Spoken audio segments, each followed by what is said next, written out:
क्या नाम आपका है? मेरा नाम क्षमता यादव है। कहाँ की रहने वाली हैं? जीएनपुर बाजार खास की रहने वाली हूँ। आज आप एसपी कार्यालय आई हैं, क्या मामला है? मामला ये है कि सर दुर्गेश कुमार ने जहर खा के आत्महत्या की, इसकी धमकियाँ वो मुझे लगातार देता रहा और उसके परिवार वाले मेरे परिवार पर उसके आत्महत्या को हत्या बता के मेरे निर्दोष परिवार को फंसा रहे हैं। मुझे न्याय चाहिए सर। कितने लोग फंसे हैं आपके परिवार के? मेरे परिवार के 6 लोग फंसे हैं और एक ज्ञानेंद्र मिश्रा जी फंसे। ज्ञानेंद्र मिश्रा का इसमें कोई दोष नहीं है, वो सरासर निर्दोष इंसान है। तो पुलिस का क्या मतलब क्या कहना है, क्यों उनको फंसाई? वो उसके घर वाले कह रहे हैं कि मेरे घर वाले उनको मारे पीटे हैं और पूरे दोष सब ज्ञानेंद्र मिश्रा पे लगा दिए कि जहर वो पिलाए हैं, जबकि वो समझाने के अलावा उसको और एक लफ्ज भी कुछ नहीं बोले थे। मामले की शुरुआत कहाँ से हुई? जैसे ये कहा जा रहा है कि क्या आपका उनको कोई परिचय था पहले से? हाँ, परिचय यही था सर कि जो ज्ञानेंद्र मिश्रा सर का स्कूल है वहीं पे वो पहले पढ़ाने जाता था, मैं वहीं पे पढ़ती थी, उसकी मेरे पे गंदी निगाह हो गई थी। उसके बाद वो तैयारी करने के लिए इलाहाबाद चला गया, मैं अपना स्कूल चेंज करके दूसरे स्कूल में चली गई। उसके बाद से बंद हो गया। फिर मेरे घर पे एक पारिवारिक विवाद हो जाता है जिसमें वो मदद करके मेरे माता पिता की नज़र में अच्छा इंसान बन जाता है।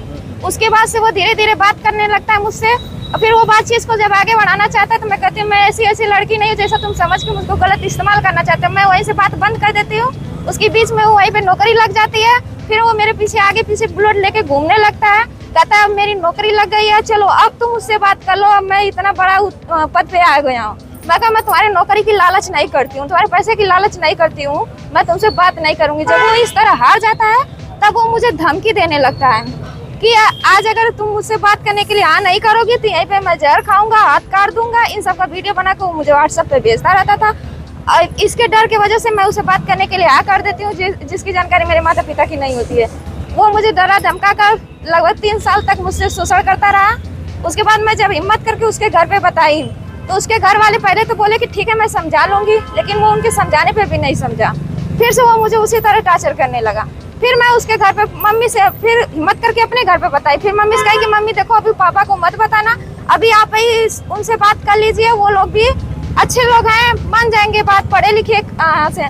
तो जब मेरी मम्मी उनसे रोई गिड़गिड़ाई विनती की तो फिर भी वो कहे कि तुम्हारी बेटी खुद गलत है, तुम खुद गलत हो, तुम खुद को संभालो, हमारे बेटों को मत कहो।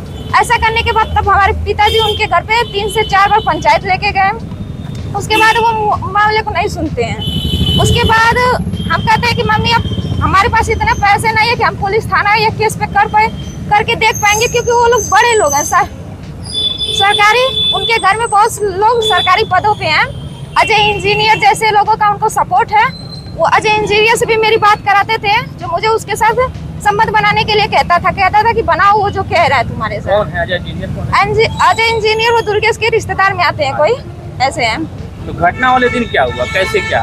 घटना वाले दिन सर वो जब मैं उसे मेरे घर वाले मना कर दिया कि एकदम उससे बात नहीं करनी है, तो मैं एकदम बात बंद कर दी।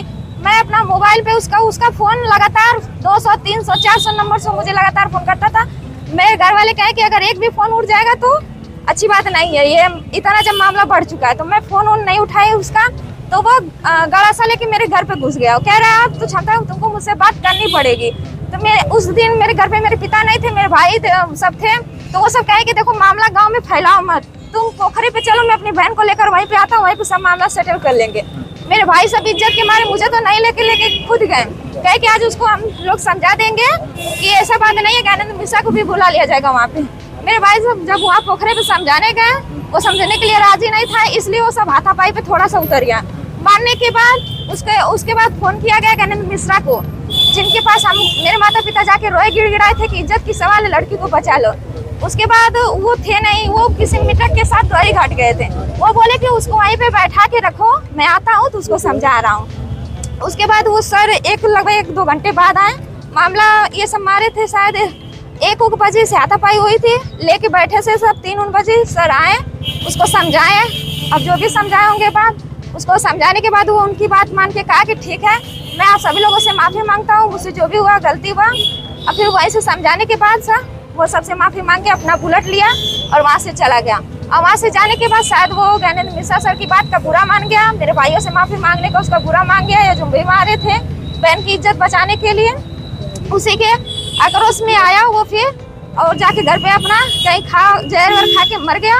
और उसका सारा साजिश ज्ञानेंद्र मिश्रा सर पे डाल दिया मेरे परिवार वालों पे डाल दिया। यही मामला है सर। आपका कहना है कि उसकी हत्या नहीं हुई, उसकी हत्या नहीं हुई, वो आत्महत्या किया है। इसके सबूत उसने मुझ पे बहुत बार मेरे व्हाट्सएप पे भेजा। जब आपके घर पे गया तो कोई वीडियो फोटो बना था कि नहीं? जब नहीं सर, वो गर्सा लेके गया था तो हम लोग डर गए और कहने नहीं ऐसे पूरे गांव में मामला मत फैलाओ, तुम पोखरे पे चलो, वहाँ पे कोई नहीं रहता, हम लोग अकेले में बात कर लेंगे वहाँ पे, इसलिए मामला वहाँ आप पे। यहाँ एसपी से यहाँ आई, क्या चाहती क्या है आप लोग बताइए? मैं चाहती हूँ कि जब एक बेचार लड़की जब अपनी इज्जत बचाने के लिए एक इंसान के पास गई, उसके माता पिता उसके इंसान के पैर पे गिरे हुए इंसान बेचारा उसकी इज्जत बचाने के लिए खड़ा हुआ, उसके परिवार वाले सारे के सारा मामला ज्ञानेंद्र मिश्रा पे ही डाल देते हैं। यही तो मुझे इंसाफ चाहिए। मुझे ज्ञानेंद्र मिश्रा, मेरे परिवार सभी लोग निर्दोष हैं। ठीक।